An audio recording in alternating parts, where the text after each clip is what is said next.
Two things before we get started. Hello to all the new people. I don't know what YouTube god I pleased with my last video, but it seems to have sort of vaguely made the rounds. So hello, hi, welcome. This is normally a bookish centered channel, but I wanted to make a few vlogs about the recent trip I took, so that's what you've been seeing me post recently. I do plan to do more traveling in the future as I get the ability to do so. So if you're more interested in seeing travel vlogs, stick around still because I'm positive I will be doing more traveling. I just don't know when or have any guarantee on timeline. This is the third of 4 planned videos I have around this trip that I took to England. I'll have another one that's coming out in the next couple of weeks, which is my come book shopping with me vlog, where I'll be going over my haul and going over all of the bookstores that I went to in more detail. So if you're interested in seeing that, please subscribe. Previous to this, I'd spent some time in Ireland and in London, so if you haven't seen those videos, please check them out. I worked really hard on them and I would love for you to see them. I also, at the very minimum, recommend that you watch my London video first and then come back and watch this one. With that,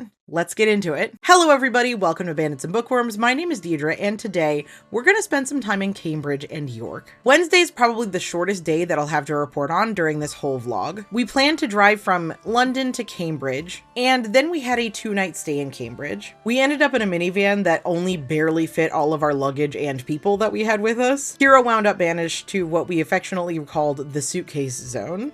Getting out of Heathrow was a giant pain. It took us a long time to figure out when to use the GPS, when to use just the road signs, how the lanes morphed and changed, but we did figure it out eventually, and by the time we got to Cambridge, we were fairly confident in figuring out how we needed to navigate around. We ended up getting into Cambridge in early afternoon, and then ended up eating a late lunch at the Salisbury Arms, and I got a brisket lasagna, which are not two things that I ever would have fused together, but it was really tasty and I would highly recommend it. My parents decided they wanted to go out and explore a little bit, but the rest of us were pretty tired and wanted to just take the day, especially since we were going to have all day the next day to explore. So we decided to relax at the hotel. The hotel we stayed at, which was called the Centennial Inn, it was very cute. It had this little lounge area at the front with a map for all of the different sites in Cambridge. It had these really cute keys, and one of the quirks about the hotel is we had to turn in our key whenever we left. It's the first time I've stayed in a hotel like that. I don't know how common that is in England, but while we were all resting at the hotel, the fire alarm wound up going off. So Kira, Matt, and I made our way downstairs, only to find that it was a false alarm that had been triggered by somebody using an aerosol deodorant too close to the smoke detector. While we were down there, Kira and Matt spotted all of these old cars that were in the parking lot, which were certainly not there when we had gotten there earlier in the day. And when we asked about it, we thought maybe there was a car show or something in town, and that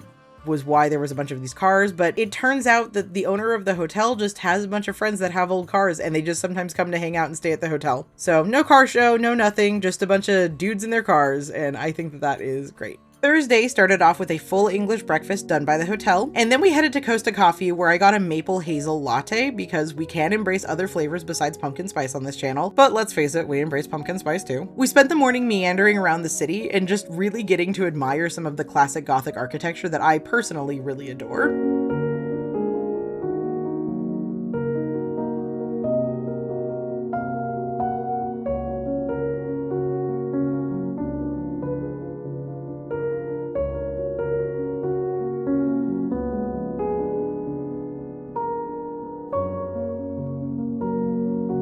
We also explored some of the older cemeteries in the area. You can see in this shot here that the graves are even interwoven right next to the church.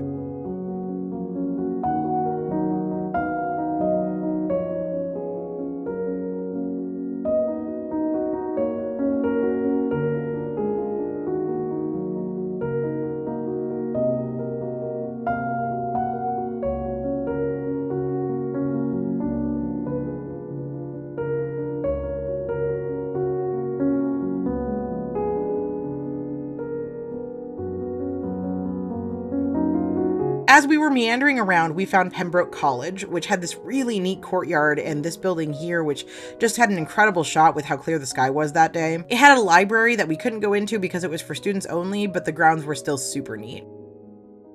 Kira and my mom found this little secret hallway as we were wandering around the city, and they got spooked by a delivery guy who was schmooving down the hallway, so while I didn't get any footage of it, I got to see Kira literally scuttle for their life. Then we stopped by the Queen's College, which has this door, which just reminds me of the village of Bree from Lord of the Rings.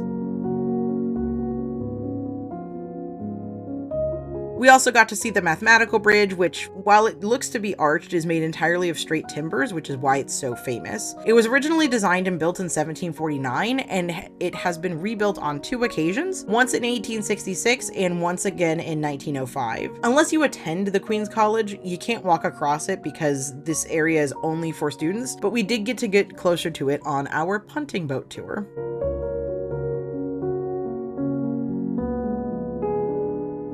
This is our guide. His name was Aman, and he was great. He gave us a lot of the history of the different colleges in Cambridge, as well as the city itself. Most of the colleges are inaccessible to tourists or visitors, so the only way to really see much of the grounds is by doing these punting tours. You'll see several other boats on the water as we go through our tour. The University of Cambridge is made up of 31 different colleges, each with their own history, architecture, areas of study. That's way too much for me to cover in one little vlog, so I'll go over some of the highlights of what I can remember from our tour and the things that I noted down. The university was first founded in 1209, however, none of the different colleges were founded at the same time. The first college within the university, Peterhouse, was actually founded in 1284, and the colleges have continued to be established even into modern times, with the most recent one being Robinson College, which was built into the late 1970s. The colleges are now home to all kinds of people and wildlife, including these ducks who were having a nice sunbath on the punting boats here.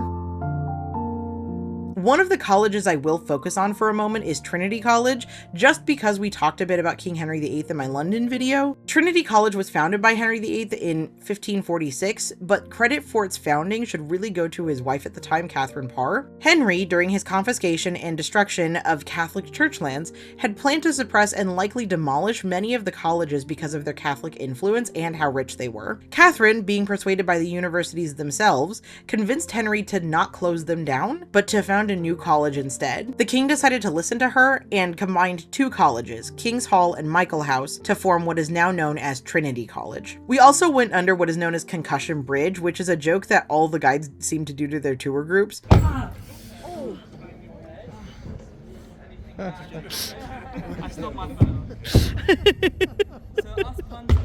We saw this one over here do it as well.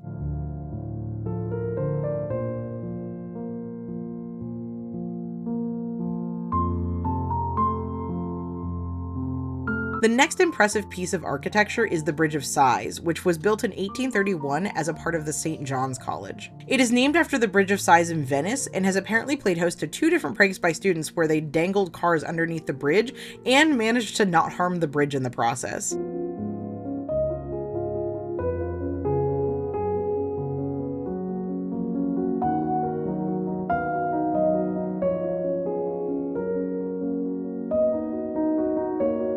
I also got to show what a good student I am when we passed under the Magdalen Bridge. It's called Magdalen Bridge. I want to see if you guys can guess when it was built. 1823? I wonder how you got that. One of the things I wanted to talk about but couldn't quite find a good place to fit it in during the tour itself was the night climbers of Cambridge. This is something that Aman told us about while we were there that I hadn't heard of before, but it's a really neat thing that doesn't just exist in Cambridge, it's also at Oxford and I think another place as well, but I know Cambridge and Oxford specifically have them. This is an activity that was first documented in 1895, though it's probably happened for much longer before that, where students climb the walls of different university buildings under cover of night. There have been a number of pranks pulled by the group known as the Night Climbers, including putting traffic cones on the peaks of buildings. So I think that's fun. I think it's neat, but you know.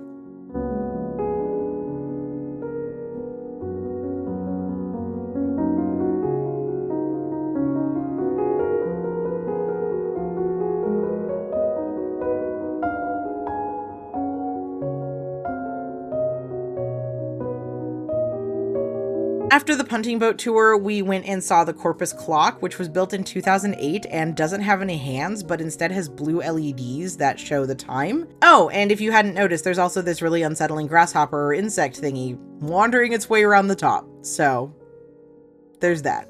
We saw a few bookshops in Cambridge, but specifically stopped into this one, which is dubbed the Haunted Bookshop, and will be explored in more detail during my Come Book Shopping With Me video. And we, of course, stopped by another graveyard on our way to lunch, which we ate at the Cambridge Market.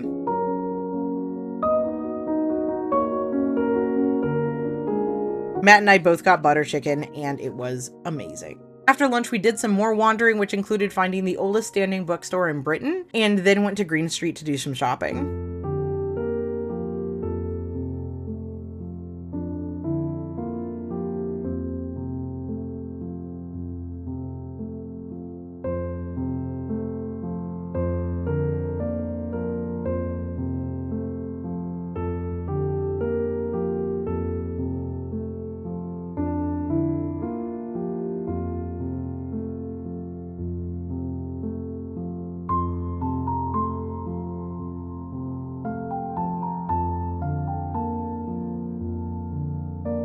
On our way back to the hotel, we stopped by the Church of the Holy Sepulchre, also known as the Round Church, but Church of the Holy Sepulchre is a way more metal name. I really like that.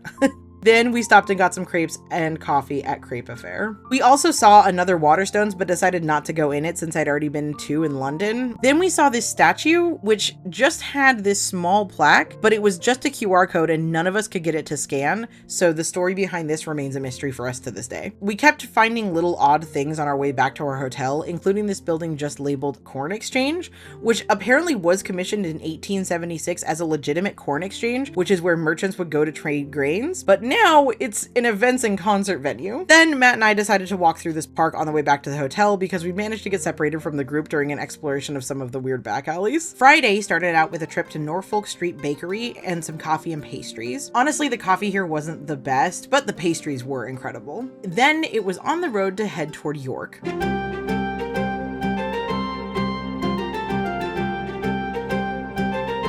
But along the way, we wanted to make a couple of quick stops at some castles, such as this one here, Kirby Muxloe Castle. The castle's construction started in 1480 by William Hastings and seemed to progress regularly until 1483, when William was executed by Richard, Duke of Gloucester. Gloucester? Is that how that's pronounced? An American's gonna learn today.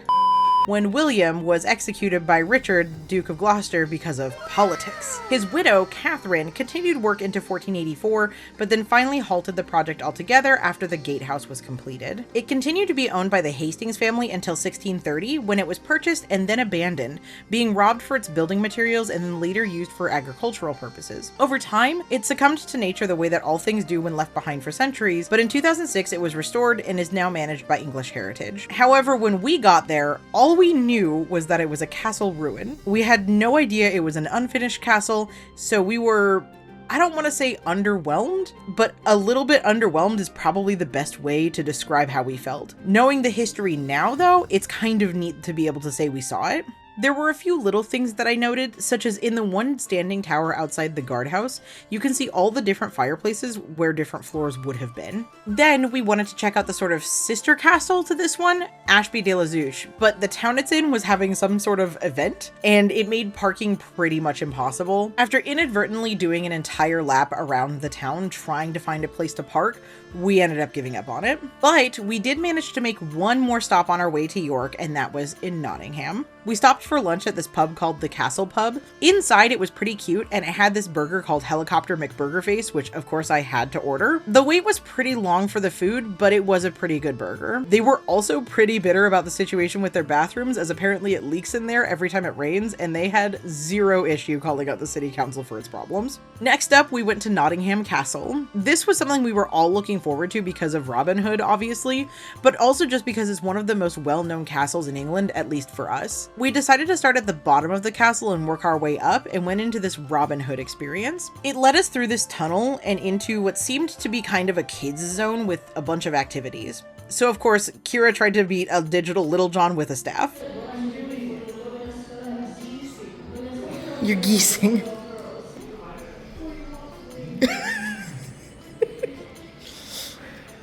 He's like flexing on you, dude. It went through some of the history of Nottingham, as well as showing off some of the architecture and sculptures from history. Then it led us into this exhibit of women's fashion through the ages, which I thought was neat, but didn't take a ton of footage of. We then went through a few art exhibits, which I also didn't get any footage of, because as we were wandering around, I made a comment to Matt that I didn't think we were even in the true castle yet, and he told me that we were. Turns out he was right. Upon further research, the castle was actually burnt in 1831 by rioters, which was a part of the history exhibits that we went through, but then it was left as a ruin until the 1870s, when it was actually renovated into an art gallery and museum, which is what it still is now. So yeah, not much castle left of this castle. The courtyard above had some great views, and I got this one exterior shot of the place, but I was ultimately so baffled by the whole experience that it wasn't until I started editing this video that I realized how little footage I actually took while we were in here. It's my fault. My expectations were too high. It's not your fault. Your expectations weren't that high. Honestly, the most notable things about this from an hour trip perspective are this statue of Robin Hood, this cat that we saw, and this graffiti that we saw that just says, "Do as I say, not as I tell you, good morning," and the fact that Kira also got a nosebleed while we were here. Finally, we were headed to York, battling rush hour traffic at every juncture, but making it to our hotel at around 6:30 p.m. I was thoroughly impressed with this hotel. It's clearly a boutique-y kind of spot, especially considering the fact that a wedding happened while we were here, and I finally remembered to get footage of our hotel room as well. After getting settled in a bit, we decided to go for a short walk and find some food. We ended up stopping at this little place called Ali G's, which had a whole bunch of different types of food, and Kira tricked me into sitting on the most uncomfortable couch known to all mankind. We ate in the park that we passed through on our way out, and then spotted this party barge on our way back to the hotel for the evening. We even got them to wave at us, even though I cut the shot just a little too early. Dude, that's a party barge. Look at the rave floor down below. Oh, it is a party barge. I'm not kidding, it's a party barge. You're not wrong. It's those memes with the playing the Mecha song. Oh, we got away. We started Saturday with breakfast at the Pig and Pastry, where I got an iced gingerbread latte and some porridge, and it was all very tasty. Our first activity for the day was walking the city walls, which encircle most of the original city of York. The views from the walls are pretty incredible, and it was just an amazing place to stop and contemplate where we were and what we were doing for just a moment. We ended up walking about a third of them before it dropped us down to street level again, where we saw this sign that said fully licensed, doggy friendly dungeon, which was perplexing, but we did not inquire further. We ended up going into the museum gardens where Kira and I got to hold owls. Kira held this little guy who was named Gizmo. He was very cute and very chill. I held this guy, his name was Ranger, and he definitely had some opinions on being held. Okay, I'm getting a video of her trying to grab him. I feel so bad. Says, I have an opinion. He is literally a flying cat. He is. Once he got on the glove though, he was lovely and very sweet. Hello, buddy. Hi, baby. See, look, as soon as he's on the glove, he's perfectly fine. It's just picking him up. Hi, sweetheart. You can give him a touch on his belly. I don't know how I was reacting today, I'm going to be honest. You okay? Okay, you're cool. You're chilling. Hi. Wait.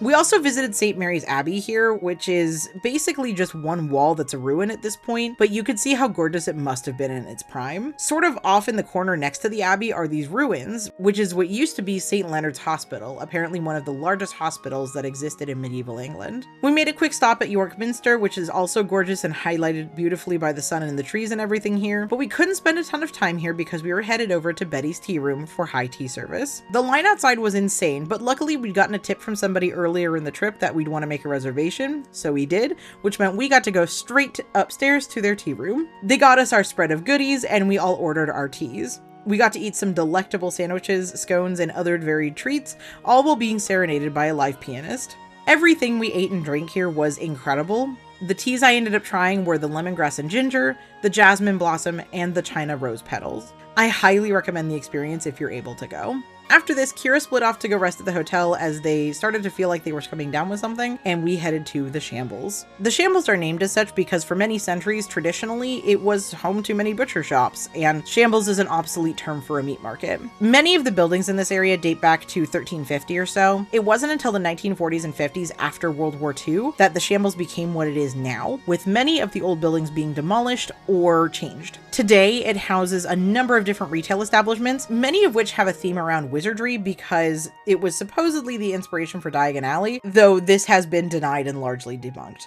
We made a stop at the Potions Cauldron and bought some goodies, including these sparkling drinks, and my dad ordered a butterbeer, which had a very flashy presentation to it. With a whirl twirl, a little spin, a flick, a gravity assist to make that magic gently sparkle and shine. Just like this. Very cool.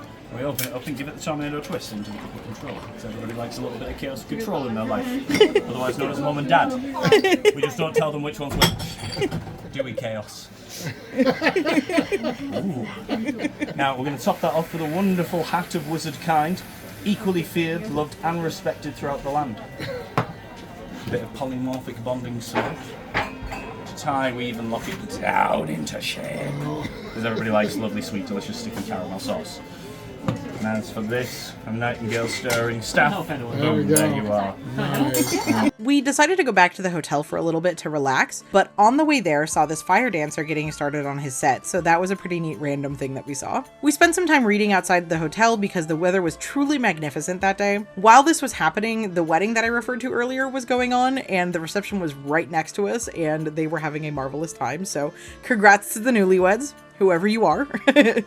After that, we headed to the Golden Fleece, which boasts being England's most haunted inn. Before the trip, I had tried to convince some members of my family to spend a night here with me, but none could be convinced. So also on my list for when I return to England is getting a chance to stay here and maybe get haunted. I got the tikka masala here, and it was also great, but really I was just mostly excited to have been here. From here, my family split off and went to the hotel to rest, and Matt and I got to head over to our ghost tour. We wound up booking the Ghost Hunt of York, specifically because when we were in the shambles earlier that day, a man came up dressed as a Victorian doctor, singled me out, handed me a flyer for it, and then walked straight out of the shambles. It was like he'd found me, decided I was his people, and then promptly skedaddled. But hey, the marketing worked, so props to him.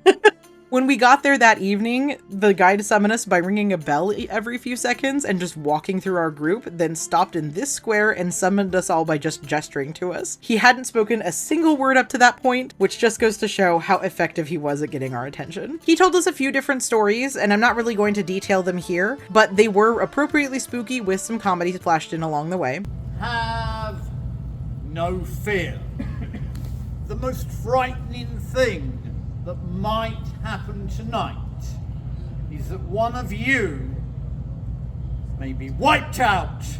I highly recommend that you check them out if you're ever in the area and you like that sort of thing. I was very entertained. Our tour ended back at the Shambles, where I got some really neat shots of it with far fewer people and looking rather spooky. It does kind of look very vaguely like a movie set here, which only occurred to me as I was editing this video together. Sunday started with breakfast at the Sandwiches, which is homed in a building from 1337. I had another pumpkin spice latte, though I logged this in my journal as the first of the season, so I think I was too jacked up on caffeine to remember that I had already had a couple by this point. Inside was all pop culture themed. It had a bunch of good music playing with a lot of different music and movie quotes and posters all over the walls. It was really neat.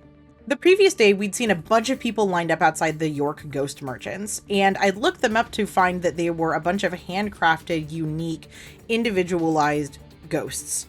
And they were super adorable, and I had to have one. So we waited outside their store for about 45 minutes for them to open, which was apparently not a terrible amount of time to wait. So I am afraid to know what their longest wait time ever is. They have these shelves of all sorts of different colored ones, and then a number of little peekaboo spots, including this hidden little cabinet with the phantoms. I, of course, felt the call of this little phantom guy and picked him up while Matt got this one. He now sits with my potions, cauldron drinks in my office here. After that, we ended up in the Society of Alchemists, which had a whole bunch of perfumes, lotions, candles, incense, you name it. If it smelled good, they had it. They also had this dragon that actually breathed, and Matt was quite taken with him. Oh my god, I love him. We got some incense, and I got this wall hanging that is now in my room as well. Once we finished our shopping, the weather had actually turned pretty nasty and rainy, so I met up with my parents for some coffee while Matt decided to go back to the hotel room to rest. My parents and I decided to take the day and head to Whitby, specifically to see Whitby Abbey. Kira and Matt needed some chill time after all the running around we've been doing, so they elected to stay back at the hotel. The drive to Whitby had us really traveling through the countryside, and then we hit some really classic feeling moors. It really set the mood for the Abbey as we headed toward the coast.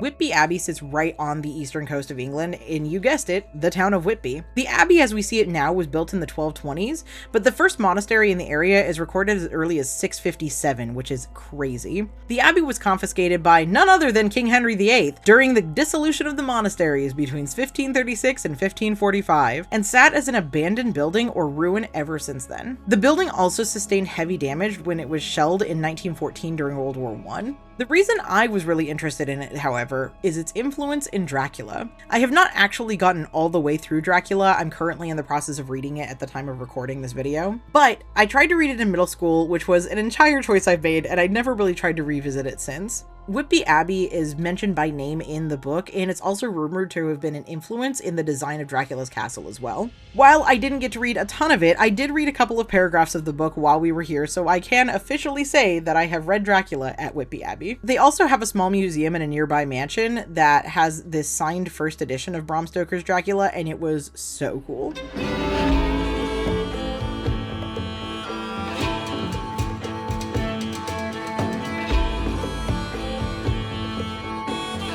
After the Abbey, we decided to explore the town and get some food. We ended up eating at this place called Abbey Wharf, specifically because it was on the water. I got a seafood linguine and it was huge. I barely made a dent in this thing and it was literally too much for the to-go box to handle. Whitby seems to lean very much into the fact that it's a port town with different boats and ships all over the place, including a couple of more classic piratey looking ships, which very much appealed to me as the member of a Ren Fair pirate crew.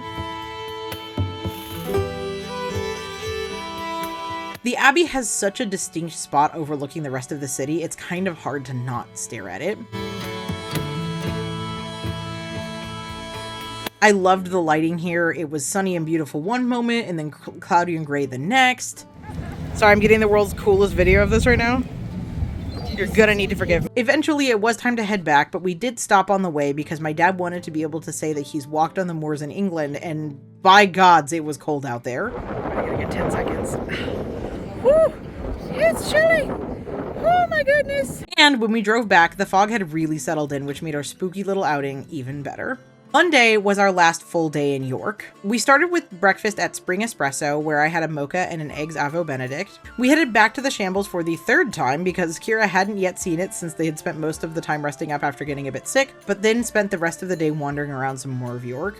Mostly we ended up hitting up a couple of shops, but we did stop for a while to talk to the woman who runs this place, the Sherlock Holmes Imaginarium, which is a very LGBTQ+ centric shop run by, I think, a lesbian woman and her gay brother. They have stuff written all over their shop windows, their walls, it's all over the place. They even have this little thing under their window inside that marks down the different ways that people identify, and so we got to add ourselves on there as well. We also went into the Minstergate bookshop, which will be in my book shopping video. It should be the next one to come out on my video besides maybe my October-November wrap-up video. The next big thing we did on this day was the National Railway Museum. The museum opened in 1928, though there had been many other attempts at a railway museum before then, and smaller traveling iterations of the exhibits as well. Between then and now, it's collected a whopping 6,000 items for display, many of which are housed in this Raiders of the Lost Ark style warehouse here. We spent most of our time in the main atrium area of the museum, not really realizing that this was here, so if I were to go back, I definitely want to spend more time in here trying to see what kinds of treasures we could find back there. After the railway museum, we ate lunch at the House of Trembling Madness, which was sort of eccentrically decorated and very much a vibe. I was super hungry by the time we got here, so I ordered their Sheffield Forge burger and it was amazing. The bathrooms here were also sort of noteworthy as they were on the 3rd floor and also kind of weirdly supremely fancy. After lunch, we went to the Merchant Adventurers Guild Hall. This is something that I was really interested in, so I have a lot of footage from here. The hall was built in 1357 by a religious fraternity. In 1371, a hospital for the poor was formed in the Undercroft, and in 1430, the fraternity was granted a royal charter by King Henry VI. In 1581, it was granted the status of Company of Merchant Adventurers for the city of York by Queen Elizabeth I. Essentially, if you wanted to do business in York, you had to go through these guys by that point. Though the company is not dedicated to mercantile activities anymore, it's still an active charitable membership group in York. There was so much history you could just feel in this building, and there were a few displays that Matt and I found particularly entertaining, such as this exhibit of some tankards, which literally had pegs in the interior of them, and is the origin of the phrase to take someone down a peg. Our last stop in York was Clifford's Tower, otherwise known as York Castle. William the Conqueror, yes, he's back as well, built a number of castles in 1068, including one in York. It was originally a basic wooden Motte and Bailey castle, and built very quickly, supposedly in only 8 days. It wasn't rebuilt in limestone until between 1245 and 1270, which also included a much grander expansion to the castle as well. The castle was used by the monarchy until 1614, when King James sold the lease on Clifford's Tower and the surrounding land. In 1701, the county jail was being criticized for its conditions, and a new county jail was built on the land in 1705. It was used for various types of prisons until 1929, when it it was finally closed and the Gothic Victorian prison buildings were demolished in 1935. The former debtors' prison and female prison became the Castle Museum, and Clifford's Tower remains as the most prominent surviving part of the original medieval fortification. On top of the tower here, I had kind of a weird emotional moment. I really realized that I had been away from home by this point for 3 weeks, and I wasn't even close to homesick. The closest thing I could say was that I missed my dog and my friends, but I really didn't yearn to be home beyond that, and that was kind of an overwhelming feeling. Matt and I just stood here for like 15 minutes while I processed those emotions and gazed out at York. After the castle, we rested up a bit, and then Matt and I went back out for a date night dinner at 8 o'clock, where I had lamb cutlets and then a toffee pudding for dessert. Tuesday, we started out with breakfast at the Pig and Pastry again, where I got this chorizo and eggs over an English muffin, and it was so good. Then we left York for the final time and headed off back toward London so we could catch our flight the following day. Along the way, however, we made a couple of stops. Our first stop was to Tamworth, where we visited Tamworth Castle. Its story is very similar to Clifford's Tower, at least when it comes to the history of the architecture. It was built in 1080 out of wood as a quick Motte and Bailey castle, and then was passed from family to family over the course of the next few centuries. Sometime between 1100 and 1294 is when the remodel to stone was started, but the exact history is a little confusing. Between then and 1715, the castle fell into disrepair and was remodeled a few different times, until it finally fell to Charlotte Compton and George Townsend, who mostly kept ownership of it, and their family used it as a residence until 1891, when it was put up for auction and then reopened in 1899 as a museum, which is what it is today. I am, however, fairly certain I just got some of the facts of this castle wrong. Reading through the articles about it and trying to figure out some of the history on it is really confusing. The story of Tamworth Castle is